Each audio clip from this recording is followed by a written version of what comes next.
Alright guys, BLM here, back with a new video. In this video, I'll be talking about my top 10 players of all time for Big Brother US. And now, obviously, I did this for Big Brother Canada already, but Big Brother US is its own different type of animal. I mean, there's so many more players, obviously, for Big Brother US. There's also a lot more players with a lot bigger resumes where more people have played multiple seasons. Some people even played 3 seasons. And obviously all of that will be factored in here. Again, when I rank my best players of all time, I like to think of it as like a simulation. If you were to run the simulation like 100,000 times, who would win the most out of those times? That's essentially how I like to rank my players. But Big Brother US here, it was really tough because there are a lot of one-time players that played really great games. And because that kind of became hard to compare those to some people that played like 2 or 3 times. But I tried my best here, and let's just get started with the honorable mentions. Now for my honorable mentions, I will state here that most of these could be swapped out for my number 9 and 10 spots on the list. Number 9 and 10 on my list were very, very wonky, and I didn't really know what to do with them. And I ended up using them to kind of demonstrate certain styles of gameplay.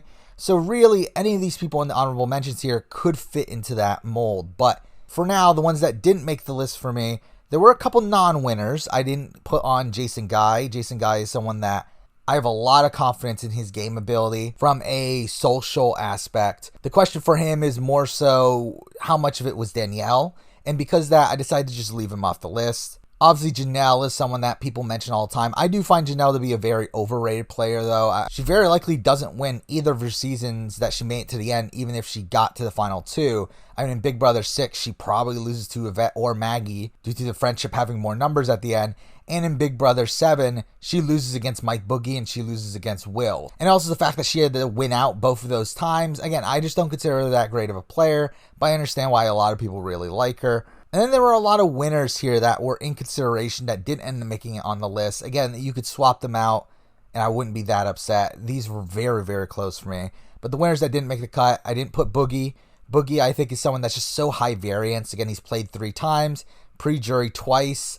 It's kind of hard to put him on the same level as these top 10 players. But he definitely was pretty close to making the cut. Someone like Elisa is a great social player, but I don't know if she has it strategically, so I decided to leave her off because of that. June is someone that is obviously a really great player as well, but the fact that she only wins in the final 2 against Allison on that season is a major, major mark against her for me. Drew is someone that I almost put on the list. He is a very great all-around player, physically, socially, strategically, and in retrospect, maybe he should have been on the list, but I did leave him off as there is a better version of him on the list. I don't have as much confidence in him as a player overall, despite the actual reality being something that is probably worthy of a top 10 player. Maggie is someone that I give a lot of strategic credit for what happened in BB6. However, I think that was a one-time scenario. I think she's someone whose game only works with a specific type of people, which, I mean, there are a couple other people like that on the actual top 10, but another major knock against her for me is the fact that she barely wins at the end. She was very hated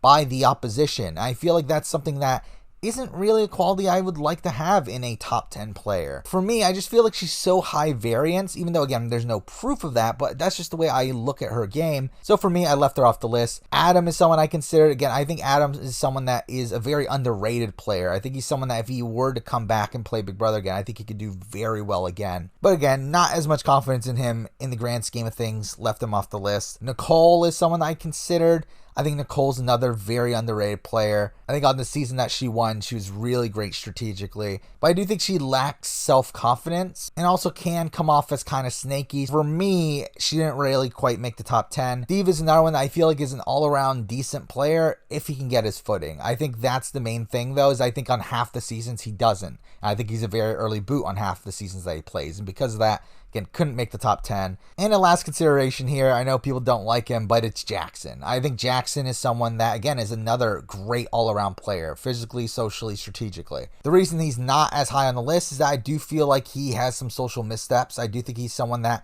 on most seasons will be looked at as a big target around the mid-game. And I think if it wasn't for the fact that there were so many physical competitions at the end of BB21, I think he more than likely loses the game. So Jackson didn't make the list for me either. Now for the actual top 10. And again, this was tough. I mean, I had a very solid top 8. 9 and 10 were very tough for me. And at number 10 here, I have Vanessa Rousso. Again, Vanessa obviously only played in one season, BB17. She made it to the final 3. was in a position to win the game if she got to the end. However, she lost the final HOH, and one of her closest allies and Steve voted her out. And again, Vanessa makes the list here while Steve doesn't, and that was very tough because I do think Steve has more skills overall than Vanessa. But the problem with Steve is, again, I feel like he's so high variance where I feel like half the time he goes out first or second boot. While Vanessa here, I have more confidence in her making it a bit further every time. I do think she's someone that was able to keep herself in the majority throughout most of the game. She did start off a bit rough, but was never really a target early on either. But the main thing with Vanessa here is obviously her strategic game. I mean, she is one of the most brilliant strategic thinkers in Big Brother history. I think she's someone that really understands the game from a game theory standpoint. And because of that, I do have a lot of confidence in her strategic ability in the game, her ability to make the correct strategic move based on the information that she has. That, and also mixing in with the poker player aspect, she's obviously someone that more likely than not gets at least somewhat reliable reads. I mean, there were some times where it's like, it was kind of a bit off. Obviously with Steve at the end, that was a major time. But the problem I've always had with Vanessa is that I don't feel like the type of gameplay that she plays works with every single cast. And I feel like that's the main thing that's keeping me a bit hesitant on putting her here at number 10. Again, I did it anyway, but it's like when you really think about Vanessa's game, it worked with her cast, which was a very strategically savvy cast. It's probably one of the most strategically savvy casts we've had in recent history. But it really makes me wonder, like, does her style of gameplay work on BB19 or with people from like BB21?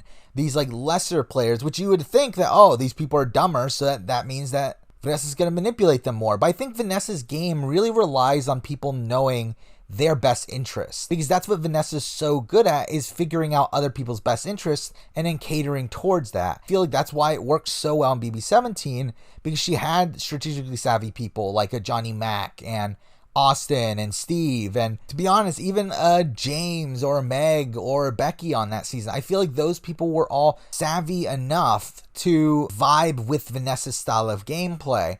But I feel like on a season with people like a Raven and a Christmas and even a Josh, it's like, does that style of gameplay work? I really don't know. And that's the big question with Vanessa for me.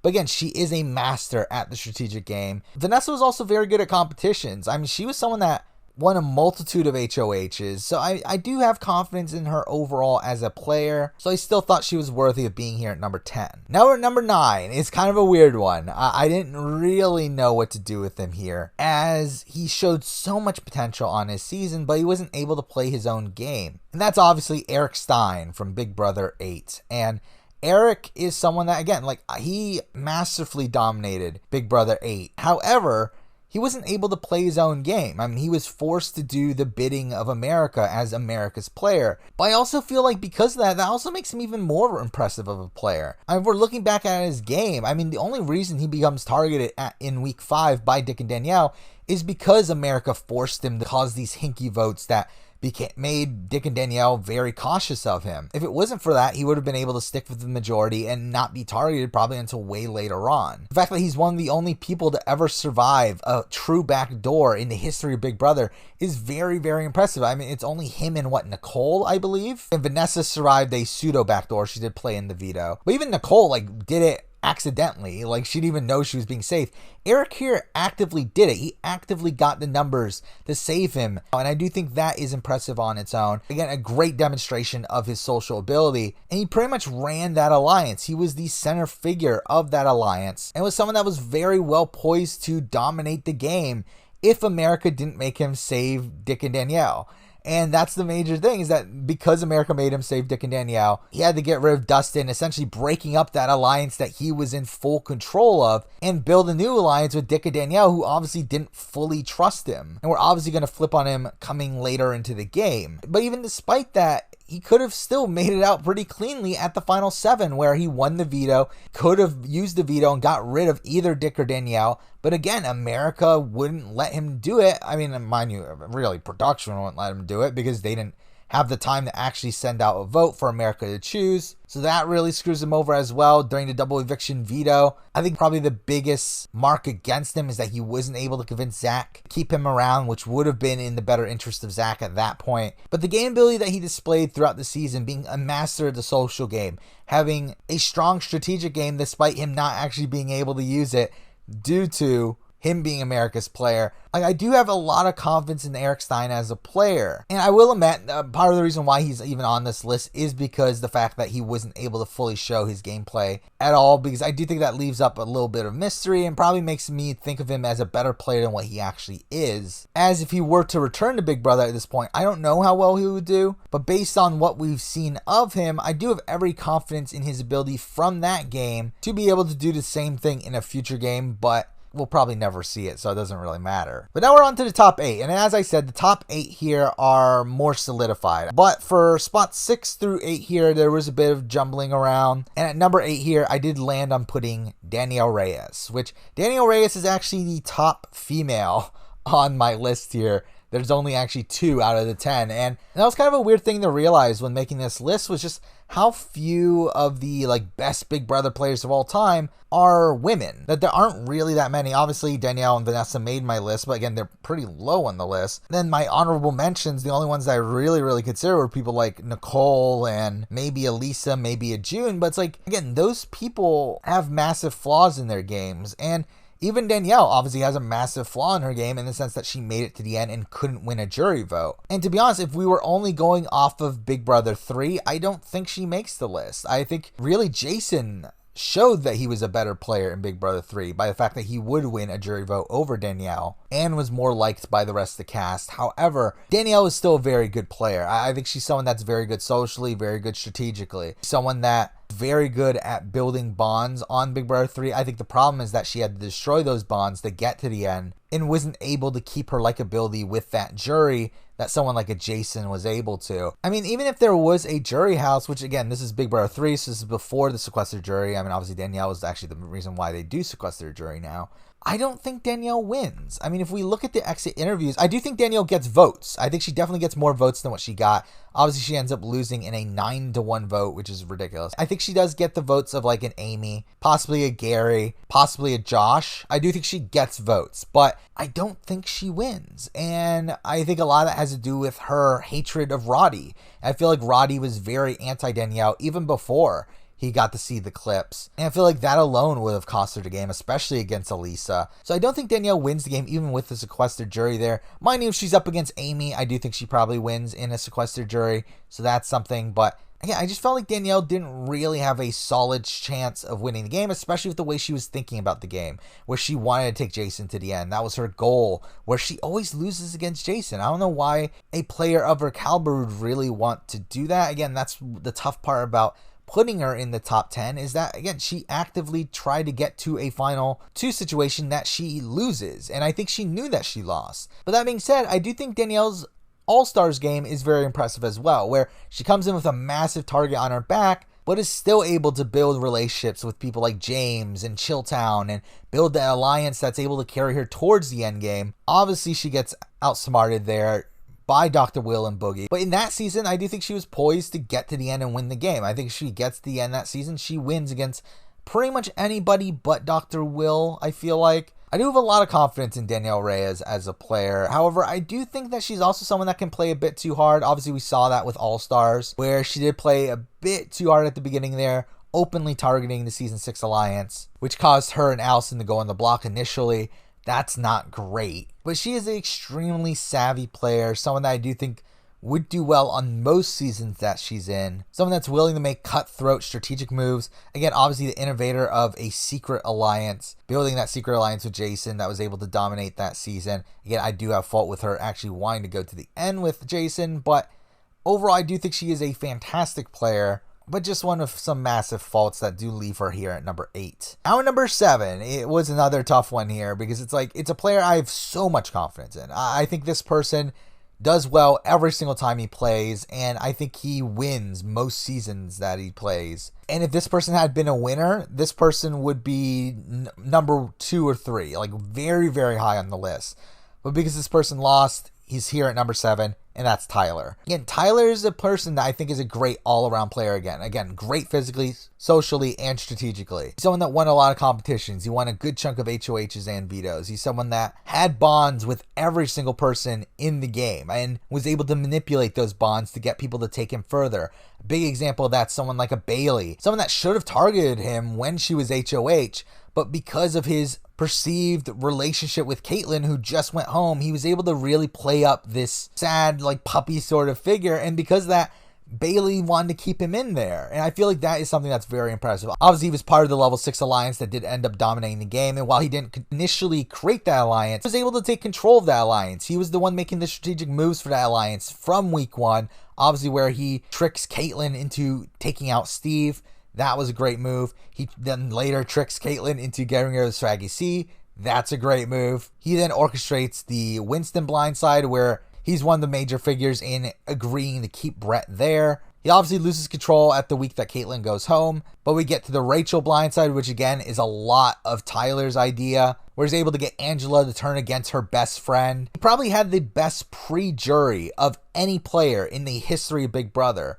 But I do think he has some missteps after that. Obviously, he gets into that confrontation with Bailey. I think he starts to get a bit overconfident. I mean, at that point in the game, he pretty much has a stranglehold on the game. I mean, by the time of the final 9 or so, pretty much is able to run the table where, like, there was never a shot of anyone taking him out. Like, everyone had some sort of deal with him. I mean, Angela was obviously incentivized to keep him. He had a final 2 with Casey, had a final 2 with JC, had a final 2 with Brett, had a very good relationship with Haley, had a very good relationship with Scotty, had obviously a great relationship with Sam. I mean, just so many built-in relationships there where, like, he's not getting taken out. I mean, there's no chance he goes home.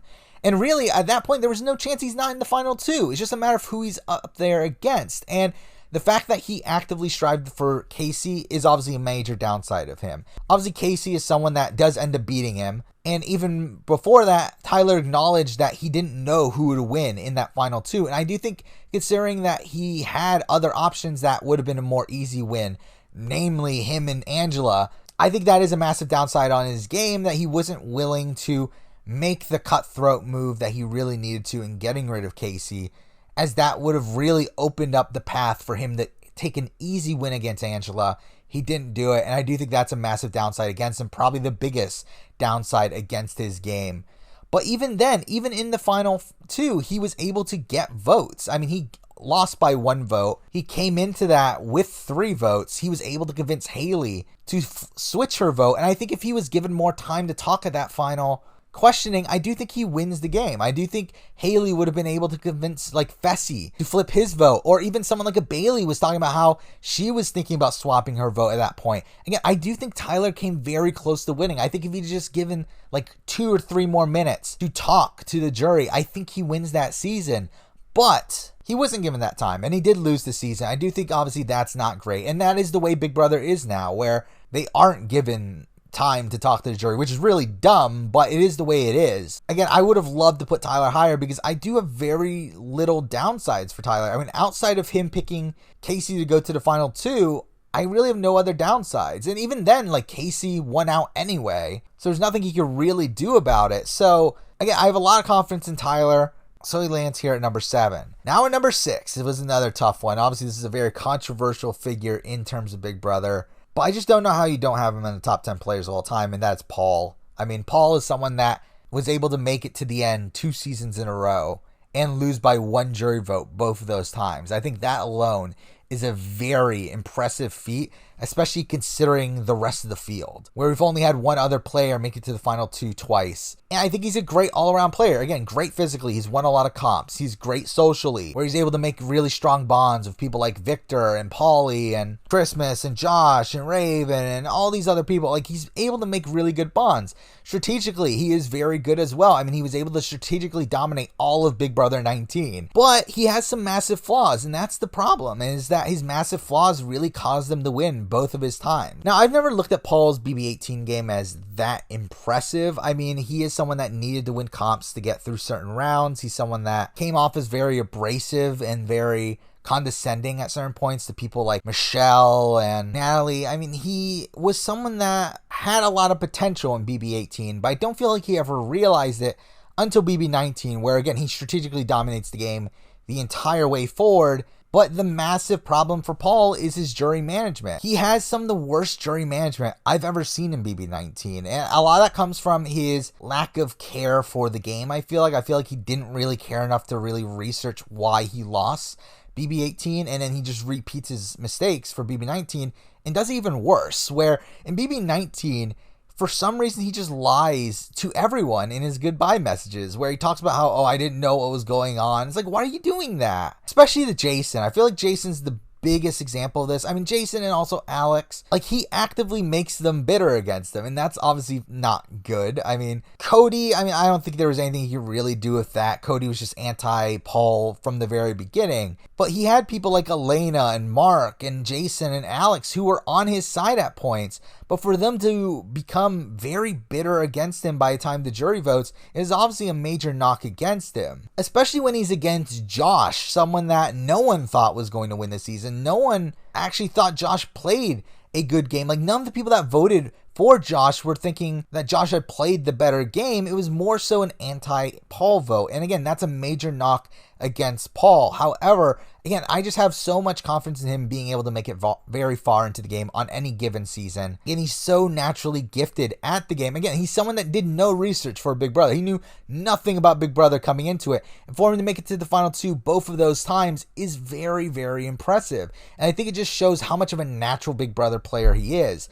I think if he'd just done research on Big Brother, started to figure out the game a bit more, I think he could have easily won either of those seasons and would be looked at as one of the top couple players of all time. But because of his major missteps, it does become a bit tougher to rank him.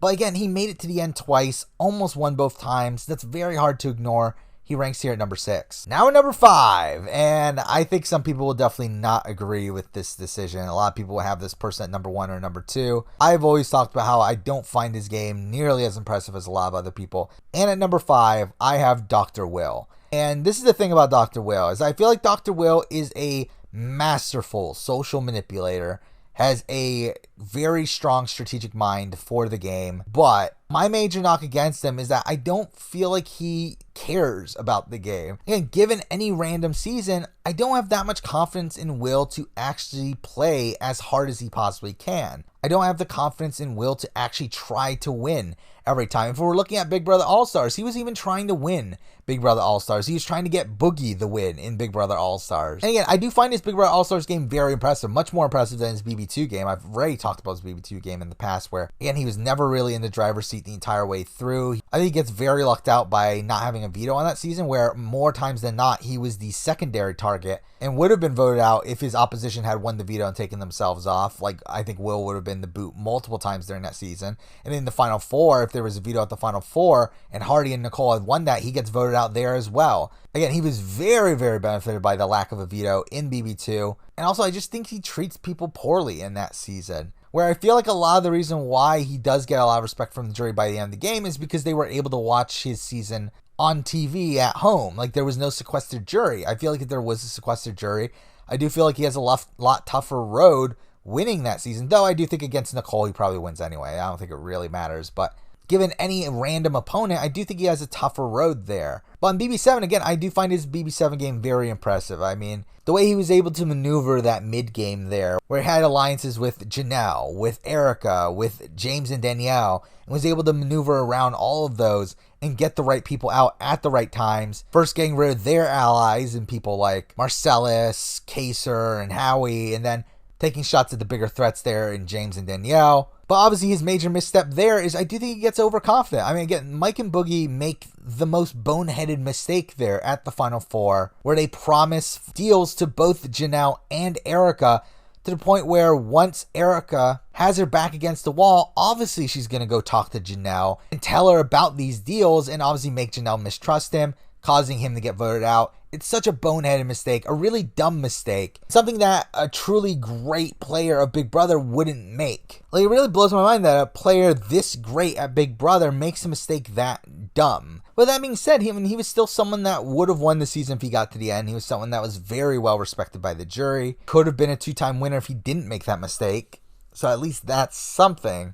I do think he's one of the most masterful manipulators in Big Brother history, but at the same time, he is someone that has never won a competition, and yes, he does throw certain comps, but I do think he was also trying in certain other ones that he doesn't end up winning. He's someone that I don't think really cares about the game on most seasons that he ends up playing, and also he's someone that can make some really dumb strategic mistakes, like the Final 4 in Big Brother All-Stars. So overall for me, I think Dr. Will is obviously a great player. He's number 5 on my list, but I don't think he's as great as many people say. So yeah, he's here at number 5. Now at number 4, we have another player that most people look at very, very highly. Someone that most people look at as one of the best players of all time. And I've said this before, this person has the best winning game of all time. But as a player, I'm a bit more unsure, and that is Derrick. Now, Derrick is someone that, obviously, we saw one season of him, and he played the game masterfully. He dominated the game from beginning to end. Never really had much trouble on that season. And that's a lot of the reason why he's number 4 on this list, is due to that very impressive run. And also hearing interviews from him after the fact, I do think he's someone that very greatly understands the game.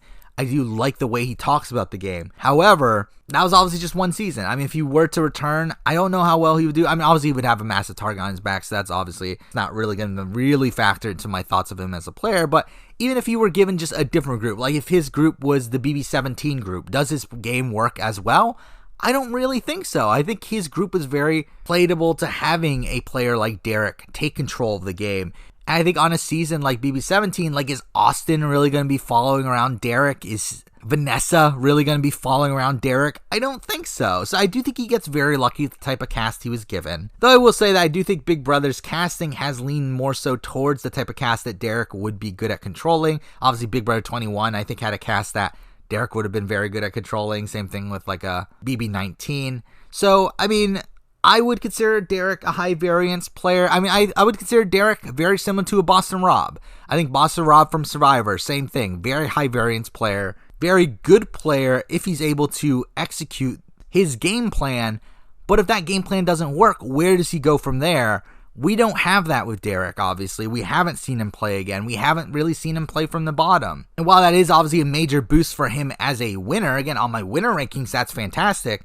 As a player, that is a knock against him because I don't know how he would do. And I feel like he's the type of player that's very hard to recognize how he would do. He's not an easily predictable style of player like a couple of the other people we'll be talking about immediately after this, which are the reasons why they are higher than Derrick here, where Derrick, again, I just don't know how he would do on any given season. So while his one winning game, one season that he played, was very, very, very impressive, that is, at the end of the day, just one game, and I'm very unsure about how he would do on other seasons, so for me, he ranks here at number 4. Now at number 3, I think some people will disagree with my number 2 and number 3 picks here, but for number 3, I have Andy Herren, and I think Andy has one of the most underrated games in the history of Big Brother. I think he's someone that's so underestimated by a lot of the fan base. As a player, I know someone like an Evil Dick is someone that's very down on Andy, and I mean, to be fair, I just think Evil Dick doesn't understand the game, but I also think that Andy is just someone that is so masterful at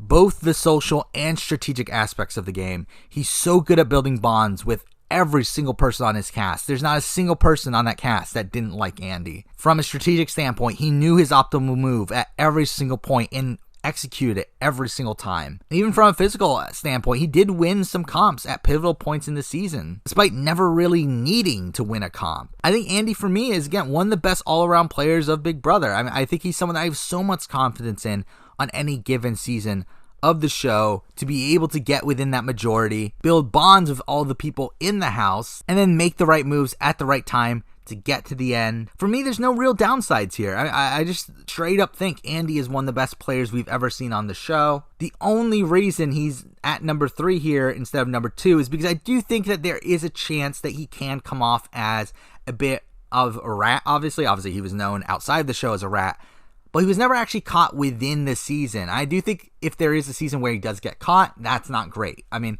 he obviously played a very quote-unquote rat floater-esque game, and this rat floater-esque game works on most seasons, in my opinion. But if he does get caught, which I don't think is super likely for someone like an Andy, but if it does happen, which is a possibility, then I do think he becomes a target. I do think he gets taken out. But I think on most seasons, he does very, very well. He ranks here at number 3 for me. At number 2 is a player I have just as much confidence in as Andy, but is without that rat floater sort of stigma, and that is Hayden. And again, I think Hayden is someone that is a very, very impressive Big Brother player, especially when in Big Brother 12, he had no idea about anything about Big Brother and still played a game as dominant as he did. Obviously, he did have the help from Matt Hoffman, who did lay the strategic backbone of the brigade, but Hayden is just so good, again, in every other aspect. Physically, won a whole bunch of comps. Socially, built a lot of bonds. Strategically, knew when to make the right moves. He knew when to get rid of people like Matt and Reagan. And I do think there is a big downside for Hayden's original game that isn't there of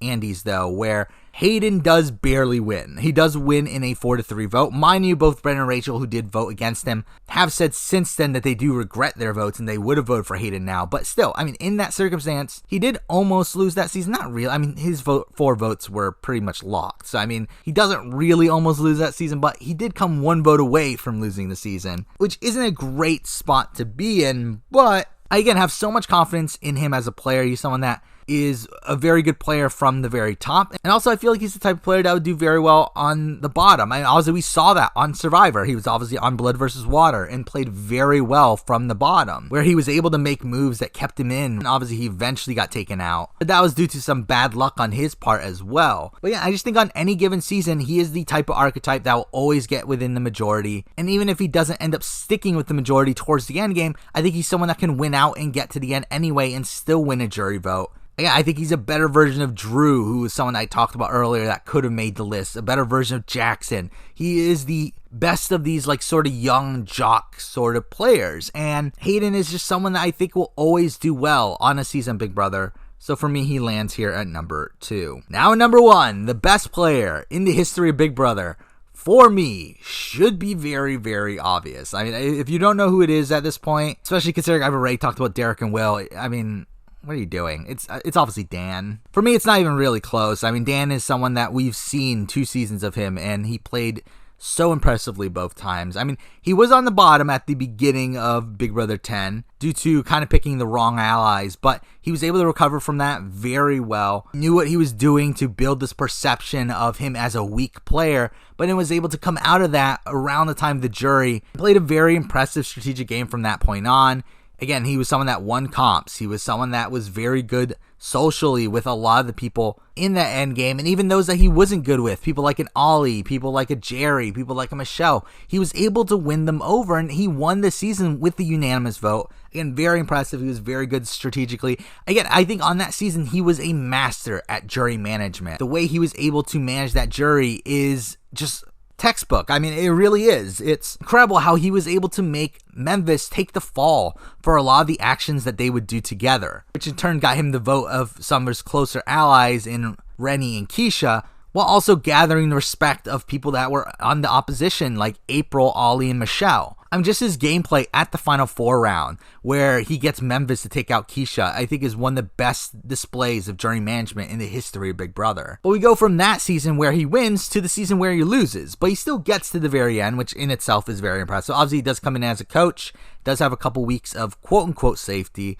and after that, he does get a couple rounds where he doesn't really get his way, namely with Janelle going home. That wasn't something that he really wanted to happen. But after that, he was able to be a major figure within the majority, build really good bonds with Brittany and Ian and obviously Danielle. Danielle was obviously a player that was very willing to take him to the very end. Obviously, he has Dan's funeral, obviously a major moment in the history of Big Brother. A very great move. I don't know if it's the best move in Big Brother. I haven't really thought about it too much. I might do a video on that in the future, but it is a very impressive move where he goes from being completely dead in the water, has no shot of making it through that week, but is then able to convince his biggest enemy in the game to save him and in turn build an alliance with him that he eventually turns his back on the very next week. Again, very impressive move, and just the spectacle obviously of the funeral itself, very impressive. And from that point on, he pretty much runs the table. The problem with this season, though, for him, is that I don't think he ever wins this season. And a lot of that has to do with the fact that he is a former winner